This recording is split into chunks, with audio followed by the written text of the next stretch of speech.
किं पुनः ब्रह्मणा पुण्या भगता राजर्षयस्तथा अनित्यमसुखं लोकमिमं प्राप्यं भजस्व माम्। तेणु पुण्यशील ब्राह्मण तथा राजर्षि भगत माने जी मोर शरणापन्न हेले परम गति प्राप्त हुअन्ति ताहा आउ कौन कहवा। अतएव तुमे सुख रहित ओ क्षणभंगुर ए मनुष्य शरीर प्राप्त होई निरंतर मोर ही भजन कर। कि ओ पुनः प्रयोगर अभिप्राय गण किमि ओ पुनः प्रयोग करी भगवान देखाइछन्ति। जदि उपरोक्त अत्यंत दुराचारी ओ चांडाल आदि जीव जातिर मनुष्य मध्य मते भजन करी परम गति प्राप्त होई जाती, तेबे पुणी आचार व्यवहार ओ वर्ण आदि रे अत्यंत उत्तम होइथिबा मोर भक्त पुण्यशील ब्राह्मण और राजर्षि माने जे मोर शरणापन्न होई परम गति पाई थांती ताहा बा कौन कहवा। पुण्यहा पदर अर्थगण एवं यही विशेषण केवल ब्राह्मण मानकर ना ब्राह्मण ओ राजर्षि उभयंकर। जेउ मानकर स्वभाव ओ आचरण पवित्र ओ उत्तम होता है ताहाकु पुण्य कहंती। यही विशेषण केवल ब्राह्मण मानक पाई प्रযোज्य, कारण जो माने राजा होई भी ऋषि मानक परि शुद्ध स्वभाव ओ उत्तम आचार हुअन्ति सेमानंकु राजर्षि कहंती। एणु सेमानंक सहित पुण्य विशेषण देवार आवश्यकता नाही। भक्ता पदर संबंध काहा सहित रहिछि ना भक्ता उपरे भक्ता पदर संबंध ब्राह्मण और राजर्षि दुहिंक सहित रहिछि। कारण एठारे भक्ति जोगु ही सेमानंको परम गति मिले बोली कहा जाइछि। ब्राह्मण राजर्षि मानक मध्यरे अगणित भक्त थिले सेमानंक महिमार परिचय मात्र हे देबाकू एठारे महर्षि सुतीक्षण बा राजर्षि अम्बरीशंक कथा वर्णना करा जाइछि। महर्षि सुतीक्षण दंडकारण्य रे रहुतिले। से थिले अगस्त्यंकर शिष्य। से बड़ तपस्वी ओ तेजस्वी ओ भक्त थिले। निज पाप जोगु पिशाच हो जाइथिबा दुष्पन्य नामक जणे वैश्य को से उद्धार करिथिले। से भगवान श्रीरामंक अनन्य भक्त थिले। जेतेबेले से सुनिले जे भगवान श्री रघुनाथ गज जननी जानकी सहित सेठा को आसुछंती सेतेबेले तांको आनंदर सीमा रहिला नाही। से विभिन्न मनोरथ नहीं प्रभुंक दर्शन पाई आग को चलिले। चालू चालू से प्रेम रे देह ज्ञान हराई बसिले। से किए केउठी आसीचंती केउ आड़े जाउछंती आग को रास्ता अछि कि नाही इत्यादि सबु किछि से भूली ही गले। केते बेले पछकु फेरी पुणी आग को चलिबा को लागिले तो केते बेले प्रभुंक गुण गाई गाई नाचिबा को लागिले। भगवान श्री रघुनाथ गछ आड़ुआरे लुचि रही भक्तंकर ପ୍ରେମନାଦ ଦଶାକୁ ଚାହିଁ ରହିଲେ। ମୁନିଙ୍କର ଉତ୍କଟ ପ୍ରେମ ଦେଖି ଉଚ୍ଚ ଭୟହାରୀ ଭଗବାନ ମୁନିଙ୍କ ହୃଦୟରେ ପ୍ରକଟ ହୋଇଥିଲେ। ହୃଦୟ ମଧ୍ୟରେ ଭଗବାନଙ୍କର ଦର୍ଶନ ପାଇ ସୁତୀକ୍ଷଣ ବାଟ ମଝିରେ ହିଁ ନିଶ୍ଚଳ ହୋଇ ବସିଗଲେ। ଆନନ୍ଦରେ ତାଙ୍କ ଶରୀର ପୁଲକିତ ହୋଇଗଲା। ତାପରେ ଶ୍ରୀ ରଘୁନାଥ ତାଙ୍କ ପାଖକୁ ଆସି ତାଙ୍କ ପ୍ରେମ ଦଶା ଦେଖି ଅତ୍ୟନ୍ତ ପ୍ରସନ୍ନ ହୋଇଗଲେ।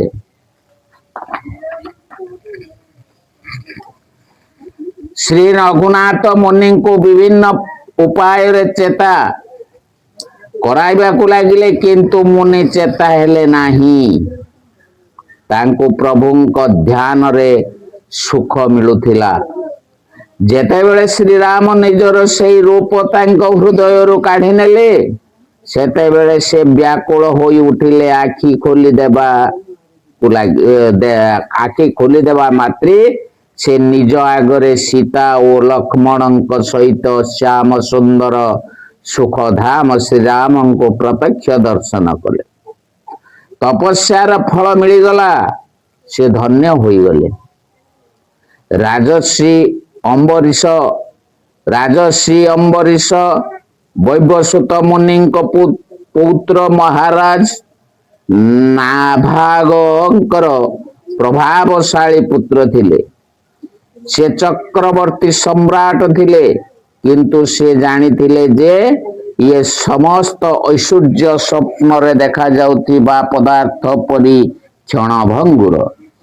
ତେଣୁ ସେ ନିଜର ସମସ୍ତ ଜୀବନ ପରମାତ୍ମାଙ୍କ ଚରଣରେ ଅର୍ପଣ କରିଦେଇଥିଲେ। ତାଙ୍କର ସମସ୍ତ ଇନ୍ଦ୍ରିୟ ଓ ମନ ସଦାସର୍ବଦା ଭଗବାନଙ୍କ ସେବାରେ ହିଁ ଲାଗି ରହିଥିଲା। ଥରେ ସେ ଶ୍ରୀକୃଷ୍ଣଙ୍କ ପ୍ରୀତି ଉଦ୍ଦେଶ୍ୟରେ ରାଣୀଙ୍କ ସହିତ 1 ବର୍ଷ ଯାଏ ଏକାଦଶୀ ବ୍ରତ ପାଳନ କରିବାକୁ ନିୟମ କଲେ। ଅନ୍ତିମ ଏକାଦଶୀରେ ପରଦିନ ବିଧିପୂର୍ବକ ଭଗବାନଙ୍କର ପୂଜା କରାଗଲା। ରାଜା ପାରଣା କରିବାକୁ ବାହାରିଲା ବେଳେ ଋଷି ଦୁର୍ବାସା ତାଙ୍କ ଶିଷ୍ୟମାନଙ୍କ ସହିତ ଆସି ସେଠାରେ ପହଞ୍ଚିଗଲେ। ଦୁର୍ବାସାଙ୍କୁ ସକଳ ପ୍ରକାରରେ ସତ୍କାର କରିବା ପରେ ରାଜା ତାଙ୍କୁ ଭୋଜନ କରିବା ପାଇଁ ପ୍ରାର୍ଥନା କଲେ। ଋଷି ଭୋଜନ କରିବାକୁ ସ୍ୱୀକାର କଲେ ଏବଂ ମଧ୍ୟାହ୍ନ ନିତ୍ୟକର୍ମ କରିବା ପାଇଁ ଯମୁନା ତଟକୁ ଚାଲିଗଲେ। ସେତେବେଳକୁ ଦ୍ୱାଦଶୀ ଆଉ 1 ଘଡ଼ି ମାତ୍ର ବାକି ଥିଲା। ଦ୍ୱାଦଶୀରେ ବ୍ରାହ୍ମଣ ମାନଙ୍କ ପରାମର୍ଶ କ୍ରମେ ଶ୍ରୀହରି ଚରଣୋଦକରେ ପାରଣା କରିନେଲେ ଏବଂ ଭୋଜନ କରିବା ପାଇଁ ଦୁର୍ବାସାଙ୍କ ବାଟକୁ ଚାହିଁ ରହିଲେ। ଦୁର୍ବାସା ନିଜର ନିତ୍ୟକର୍ମ ଶେଷ କରି ରାଜନଗରକୁ ଲେଉଟି ଗଲେ ଓ ରାଜା ପାରଣା କରିସାରିଥିବା କଥା ତପୋବଳରେ ଜାଣିପାରିଲେ। ଅପରାଧୀ ପରି ଯୋଡ଼ହସ୍ତ ହୋଇ ଠିଆ ହୋଇଥିବା ରାଜାଙ୍କୁ ସେ ଅତ୍ୟନ୍ତ କ୍ରୋଧରେ ଆଖି ଦେଖାଇ କହିଲେ, ଓହୋ, ଧନ ମଦରେ ଅନ୍ଧ ଏହି ଅଧମ ରାଜାର ଦୁଷ୍ଟତା ଓ ଧର୍ମ ପ୍ରତି ଅନାଦର ଦେଖି ତ ଇଏ ଆଉ ବିଷ୍ଣୁ ଭକ୍ତ ନୁହେଁ, ଇଏ ତ ନିଜକୁ ହିଁ ଈଶ୍ୱର ବୋଲି ମନେ କରୁଛନ୍ତି। ମୋତେ ଅତିଥି ଭାବରେ ନିମନ୍ତ୍ରଣ କରି ଭୋଜନ ନ କରାଇ ନିଜେ ଭୋଜନ କରି ସାରିଲାଣି। ଏହାକୁ ଏଇ କ୍ଷଣି ଏଇ ଅପରାଧର ଫଳ ଚଖାଇଛି।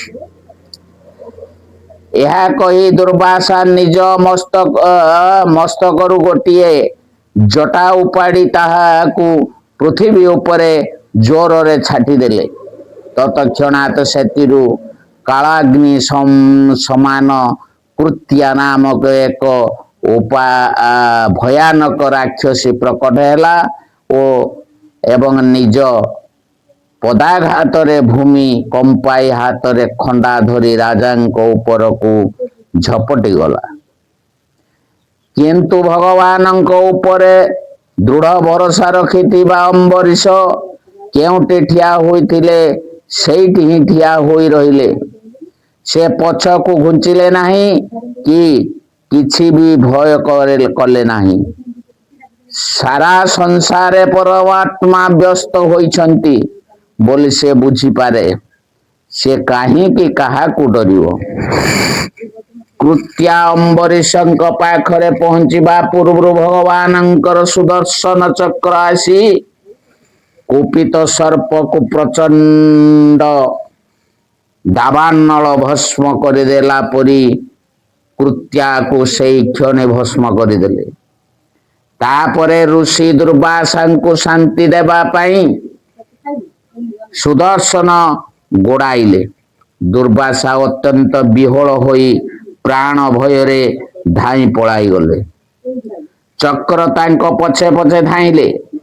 ଦୁର୍ବାସା 10 ଦିଗ ଓ 14 ଭୁବନ ବୁଲିଲେ, କିନ୍ତୁ ତାଙ୍କୁ କେଉଁଠି ହେଲେ ଆଶ୍ରୟ ନେବାକୁ ସ୍ଥାନ ମିଳିଲା ନାହିଁ।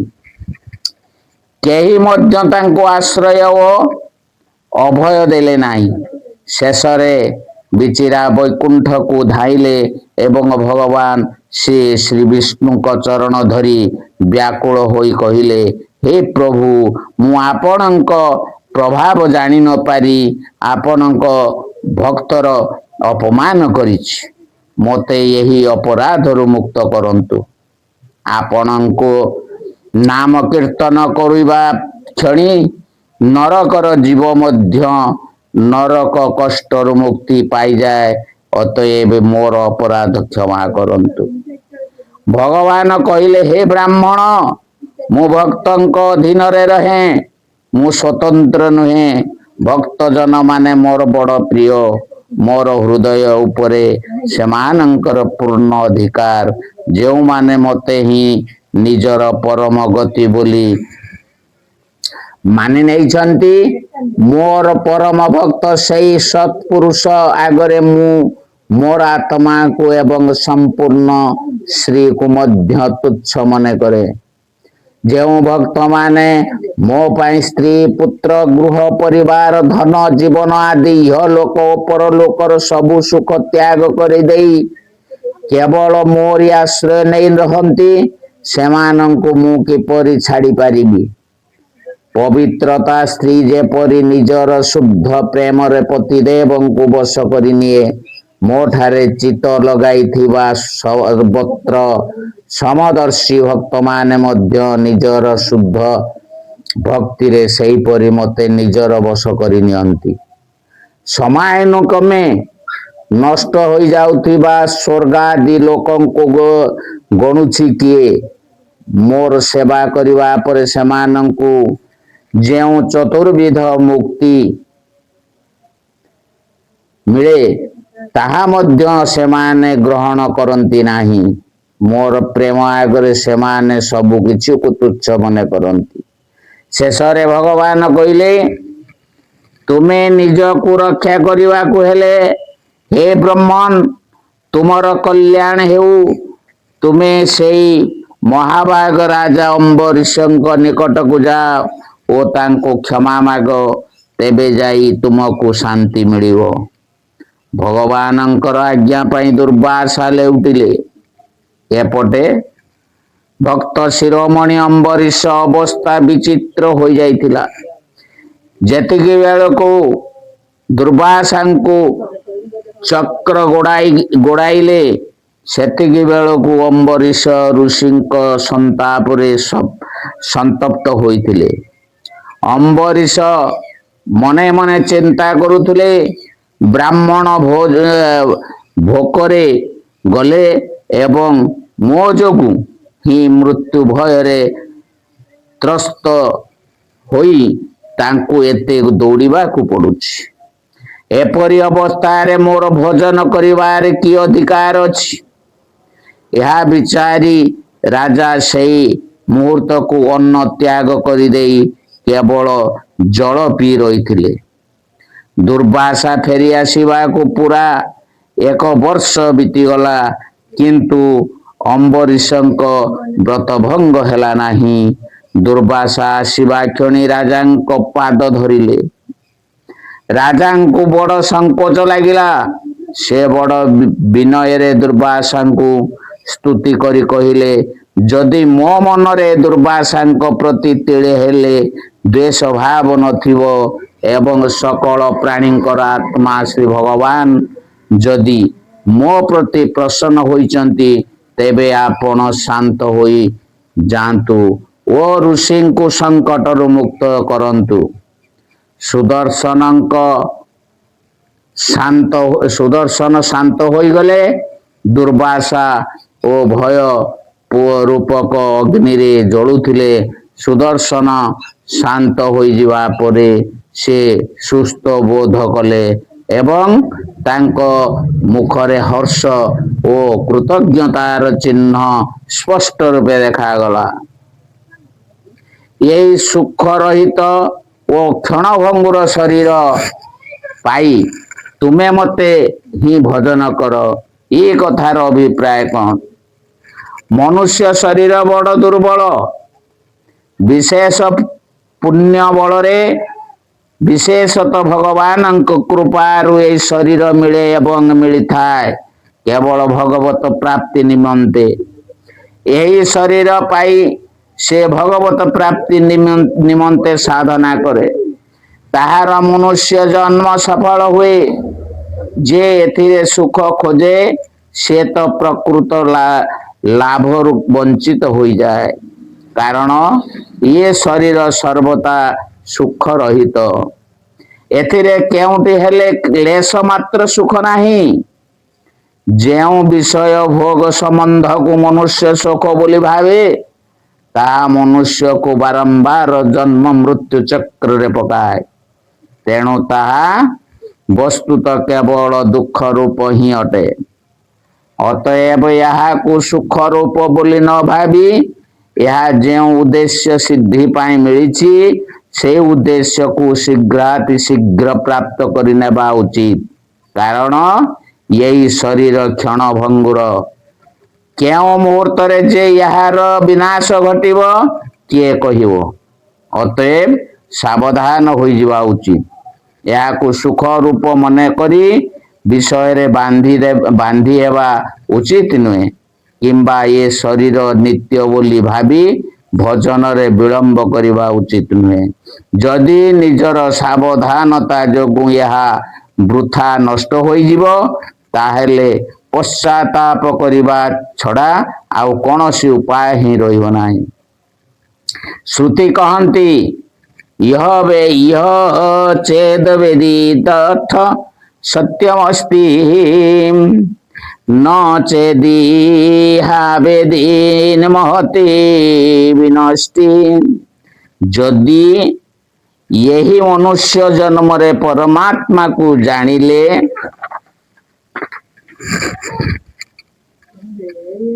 ତେବେ ତ ଠିକ, ଆଉ ଯଦି ତାହାକୁ ଏହି ଜନ୍ମରେ ଜାଣି ପାରିଲେ ନାହିଁ, ତେବେ ବିରାଟ କ୍ଷତି। ଅତଏବ ଭଗବାନ କହୁଛନ୍ତି, ଏପରି ଶରୀର ପାଇ ନିତ୍ୟ ନିରନ୍ତର ମୋର ଭଜନ ହିଁ କର, କ୍ଷଣେ ମାତ୍ର ବି ମତେ ଭୁଲ ନାହିଁ। ମାମ୍ ପଦ କାହାର ବାଚକ ତଥା ତାକୁ ଭଜନ କରିବା କଣ ଓ ଭଜନ କରିବାକୁ ଆଜ୍ଞା ଦେବାର ହେତୁ କଣ? ମାମ ପଦ ଏଠାରେ ସୁଗୁଣ ପରମେଶ୍ୱରଙ୍କ ବାଚକ ଓ ଆଗ ଶ୍ଲୋକରେ କୁହାଯାଇଥିବା ବିଧିରେ ଭଗବତ ପରାୟଣ ହୋଇଯିବା, ଅର୍ଥାତ୍ ନିଜର ମନ, ବୁଦ୍ଧି, ଇନ୍ଦ୍ରିୟ ଓ ଶରୀର ଆଦିକୁ ଭଗବାନଙ୍କୁ ସମର୍ପଣ କରିଦେବା ହିଁ ତାଙ୍କ ଭଜନ କରିବା। ଭଜନ ଦ୍ୱାରା ହିଁ ଭଗବତ ପ୍ରାପ୍ତି ଶୀଘ୍ର ହୁଏ ତଥା ଭଗବତ ପ୍ରାପ୍ତିରେ ହିଁ ମନୁଷ୍ୟ ଜୀବନର ଉଦ୍ଦେଶ୍ୟ ସଫଳ ହୁଏ। ତେଣୁ ନିରନ୍ତର ଭଜନ କରିବାକୁ କୁହାଯାଇଛି। ଗତ ଶ୍ଲୋକ ମାନଙ୍କରେ ଭଗବାନ ନିଜ ଭଜନର ମହତ୍ଵ ଦେଖାଇଲେ ଓ ଶେଷରେ ଅର୍ଜୁନଙ୍କୁ ଭଜନ କରିବାକୁ କହିଲେ।